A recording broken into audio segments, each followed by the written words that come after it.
Hello everyone, good morning. कैसे हैं आप सब और आप सबकी स्टडी कैसी चल रही है? आई होप आप सबकी स्टडी बहुत अच्छी चल रही होगी फ्रेंड्स। और 10 क्वेश्चंस हम डिस्कस कर चुके हैं हिस्ट्री ऑफ इंग्लिश लिटरेचर के। 11 से स्टार्ट करते हैं फ्रेंड्स, ये पार्ट 2 है। और आप सब लोगों ने बोला है कि मैं इस सीरीज़ को कंटिन्यू रखूँ, इससे लिटरेरी टर्म्स भी क्लियर होती हैं और हिस्ट्री ऑफ इंग्लिश लिटरेचर के काफ़ी कुछ क्वेश्चन जो बहुत इंपॉर्टेंट हैं वो क्लियर होते हैं फ्रेंड्स। तो नेक्स्ट है इसका पार्ट 2 और क्वेश्चन नंबर 11 से देखते हैं। क्वेश्चन नंबर 11 जो कि यूजीसी नेट का क्वेश्चन है और काफ़ी कॉम्प्लिकेटेड क्वेश्चन है, तो इसको छोड़ देते हैं, ये हमारे सब्जेक्ट से रिलेटेड सिलेबस से रिलेटेड नहीं है। तो नेक्स्ट क्वेश्चन नंबर 12 से देखते हैं। The first pastoral romance is in English is the romance of the rose, Sidney's Arcadia, the shepherd's calendar, as you like it. तो फ्रेंड्स इसका आंसर है The first pastoral romance in English is Arcadia. The original title of Arcadia is The Countess of Pembroke's Arcadia. इसका पूरा title है The Countess of Pembroke's Arcadia, जो कि sir Philip Sidney के द्वारा लिखा गया था 16th सेंचुरी में। और इसमें जो कॉर्टियर्स होते हैं, जो दरबारीगण होते हैं, वो डिस्क्रिस हुए रहते हैं, अपना वेश बदले रहते हैं एज अमेजन्स एंड शेफर्ड्स। जो वहाँ के मेल होते हैं वो शेफर्ड्स बने होते हैं और जो वहाँ की फीमेल होती हैं, कॉर्टियर्स में जो फीमेल होती हैं वो अमेजन्स बनी होती हैं। अमेजन होता है फ्रेंड लेडी वॉरियर्स, और वे सॉन्ग गाते हैं सिंग डेलिकेट एक्सपेरिमेंटल वर्सेस, कुछ सॉन्ग्स इसमें गाते हैं फ्रेंड्स। नेक्स्ट है Dryden in his essay on dramatic पोएजी does not debate on. Dryden का जो एसे ऑन ड्रामेटिक पोएजी है फ्रेंड्स, वो किन किन चीज़ों पर डिबेट करता है, लेकिन यहाँ पर क्वेश्चन है डज नॉट डिबेट ऑन। तो यहाँ पर एक ऑप्शन ऐसा है जिसमें जो कि गलत है। इस तरीके के क्वेश्चन हमेशा गलत हो जाते हैं फ्रेंड्स, हम नोट नहीं देखते और जो राइट होता है उसको क्लिक करके आगे बढ़ जाते हैं, लेकिन ये गलत होता है। हमें ये देखना चाहिए कि पूछा क्या गया है एग्जैक्टली, कि नहीं पूछा गया है कि है पूछा गया है फ्रेंड्स। तो यहाँ पर पूछा गया है कि नहीं किन चीज़ों पर डिबेट नहीं करता है, किन 3 चीज़ों को फॉलो करता है और एक चीज़ को फॉलो नहीं करता है फ्रेंड्स। तो देखते हैं। Essay on dramatic poesy by Dryden is an attempt to justify drama as a legitimate form of poetry. Essay on dramatic poesy जो था फ्रेंड्स, ड्राइडन का एक वर्क था जो कि जस्टिफाई करता है ड्रामा को एक legitimate form of poetry comparable to the epic. Epic के कंपैरिजन में उसको एक पोएट्री के फॉर्म में लिखना ज़्यादा प्रेफर करता है ये, और as well as defend English drama against of the ancients and the French.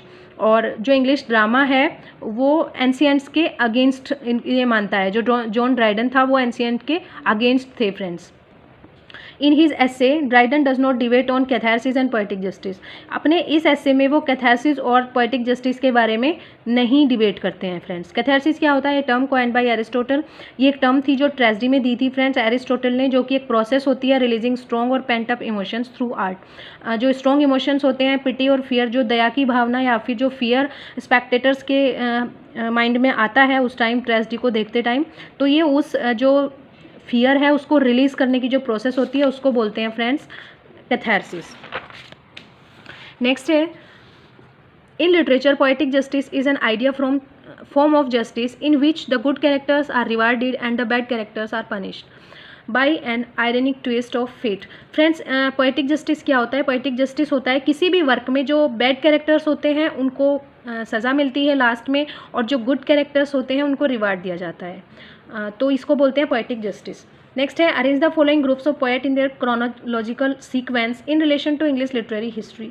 History में कुछ ग्रुप्स बने थे, उन ग्रुप्स को उनके क्रोनोलॉजिकल ऑर्डर में यहाँ पर सेट करना है फ्रेंड्स। तो चलिए देखते हैं कौन सा ग्रुप किस एज से रिलेटेड है।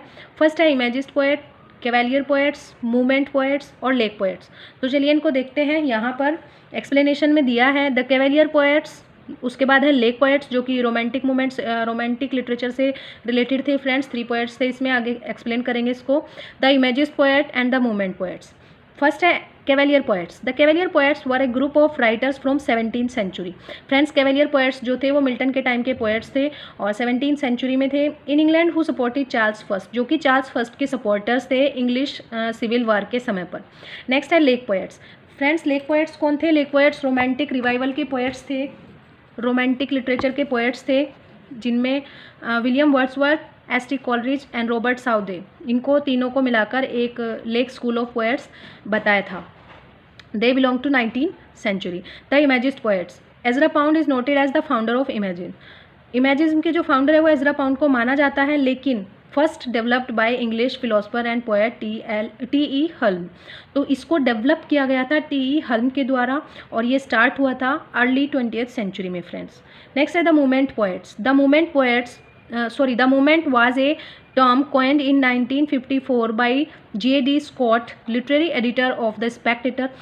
द स्पेक्टेटर के जो लिटरेरी एडिटर थे जिनका नाम था J.D. स्कॉट, उन्होंने 1954 में ये टर्म कॉइन की थी friends, the movement poets.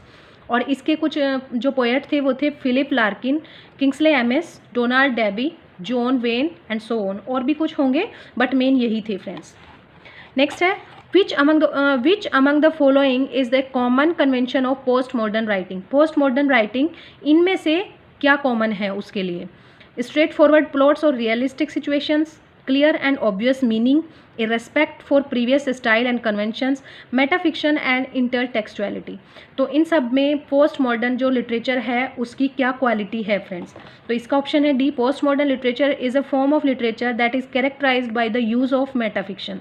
Post modern literature में मेटाफिक्शन का यूज़ किया जाता है फ्रेंड्स, अनरिलायबल नरेशन का यूज़ किया जाता है, सेल्फ रिलैक्सिविटी और इंटरटेक्सचुअलिटी का यूज़ किया जाता है, and which often thematize both historical and political issues. इसमें हिस्टोरिकल और पॉलिटिकल इश्यूज़ को भी थीम बनाया जाता है फ्रेंड्स। और this style of experimental literature emerge in the United States in 1960।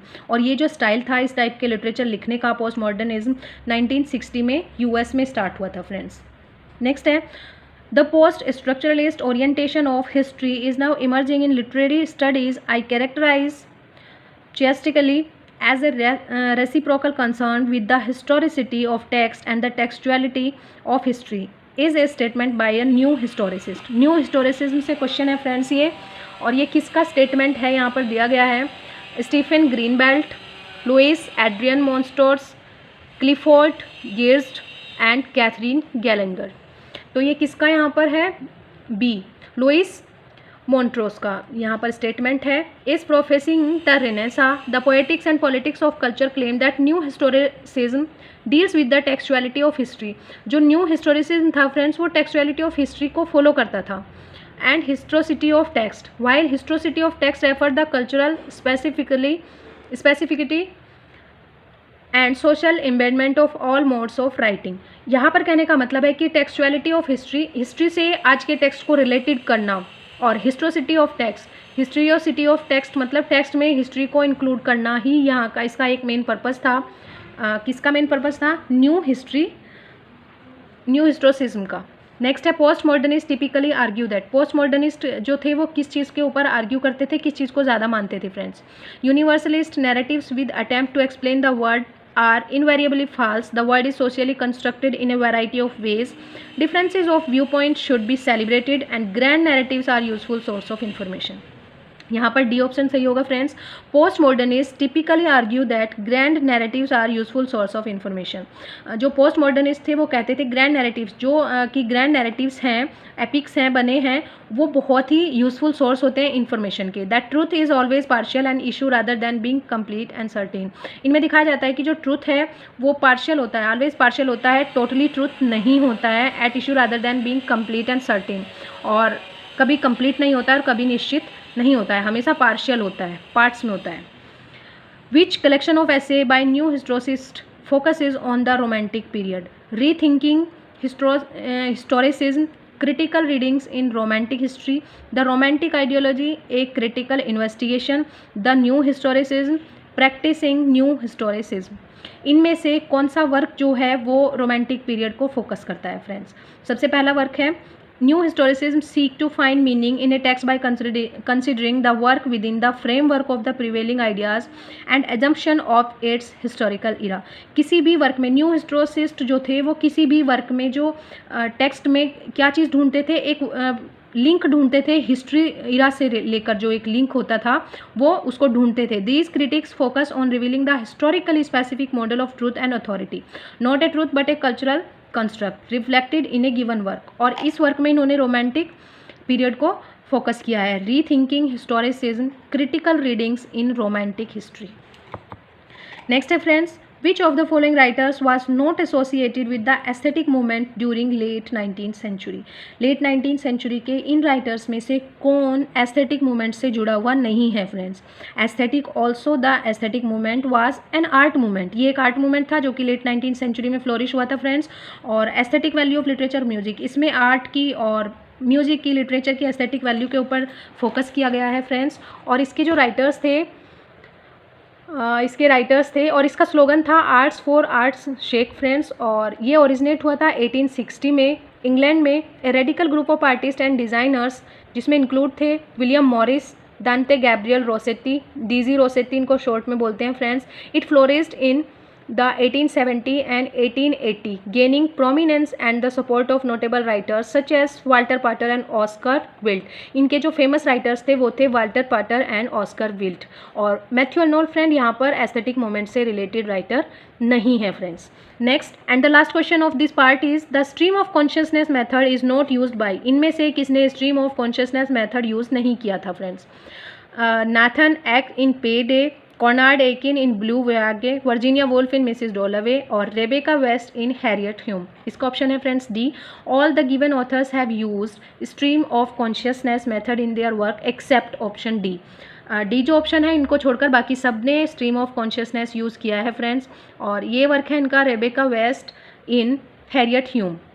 Rebecca West writer का नाम है और वर्क का नाम है हैरियट ह्यूम। इन्होंने इसमें स्ट्रीम ऑफ कॉन्शियसनेस यूज़ नहीं किया है friends. Stream of consciousness is a phrase used by William James. William James के द्वारा ये फ्रेज कॉइन किया गया था फ्रेंड्स। और उनकी बुक थी द प्रिंसिपल्स ऑफ साइकोलॉजी, और जो कि 1890 में पब्लिश हुई थी, to describe the unbroken flow of mind के जो अनब्रोकन फ्लो होते हैं, विचार होते हैं, परसेप्शंस, मेमोरीज, कुछ मेमोरीज होती हैं, थॉट्स होते हैं, फीलिंग होते हैं, उन सब से रिलेटेड स्ट्रीम ऑफ कॉन्शियसनेस होता है friends. It has been adopted to describe a narrative method in modern fiction. Modern fiction में इस मेथड को यूज़ किया गया friends. And the best practitioner of this technique are, इस टेक्निक के जो बेस्ट प्रैक्टिशनर्स थे उनमें से थे Virginia Woolf in Mrs Dalloway, Dorothy Richardson and Henry James.